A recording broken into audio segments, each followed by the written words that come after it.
સુરત ખાતે જે બહેનોને પરીક્ષા કેન્દ્ર આવેલું છે પીએસઆઈ નું, એવી બહેનો માટે જીસીએ તરફથી રહેવાની વ્યવસ્થા કરવામાં આવી છે. એટલે જે બહેનો સુરત ખાતે પરીક્ષા દેવા આવવાની છે, અહીંયા સુરતમાં કોઈ એના સગાવાલા ન રહેતા હોય અને રહેવાની કોઈ વ્યવસ્થા ન હોય એવી બહેનો માટે જીસીએ તરફથી રહેવાની વ્યવસ્થા કરવામાં આવી છે.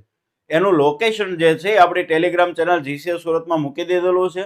બરાબર, નિઃશુલ્ક છે. તમારા માટે કોલની વ્યવસ્થા કરેલી છે અને ગાદલાની વ્યવસ્થા કરેલી છે. એટલે જે બહેનોને અહીંયા સુરત ખાતે પરીક્ષા કેન્દ્ર છે અને આગલા દિવસે એટલે 19 તારીખે પરીક્ષા છે અને 18 તારીખે સાંજના જે બહેનો આવી જવાના છે એવા બહેનો માટે રહેવાની વ્યવસ્થા કરેલી છે.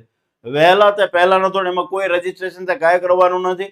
નીચે જે ડિસ્પ્લે ઉપર તમને નંબર દેખાય છે, તમને લોકેશન ન મળે તો ત્યાં એમાં તમારે કોન્ટેક્ટ કરવાનો છે. તમે રેલવે સ્ટેશન અથવા તો બસ સ્ટેશન, સુરતમાં બંને એક જ છે, સામસામે જ છે, ત્યાંથી તમારે વરાછામાં હીરાબાગ સર્કલ ખાતે આવવાનું રહેશે.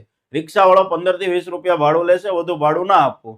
ત્યાં હીરાબાગ સર્કલની એક્ઝેક્ટ બાજુમાં તે રામનગરની વાડી છે. એ રામનગરની વાડીમાં સરસ મજાની વ્યવસ્થા કરવામાં આવી છે, જેનું લોકેશન છે એ આપણી ટેલિગ્રામ ચેનલ જીસીએ સુરત ઉપર મૂકેલું છે. તો જેટલી બહેનો જે છે એ સુરત પરીક્ષા દેવા માટે આવવાની છે, પીએસઆઈ ની પરીક્ષા, એવી બહેનો માટે વ્યવસ્થા કરી છે.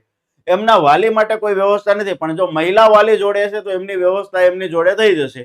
જે એની સાથે એના પપ્પા કે ભાઈ કે કાકા બીજો કોઈ આવવાના હોય તો એમની વ્યવસ્થા નથી, ખાલી બહેનો માટે વ્યવસ્થા કરેલી છે. જો મહિલા વાલી સાથે આવેલા હશે તો એમની વ્યવસ્થા એમની જોડે થઈ જશે.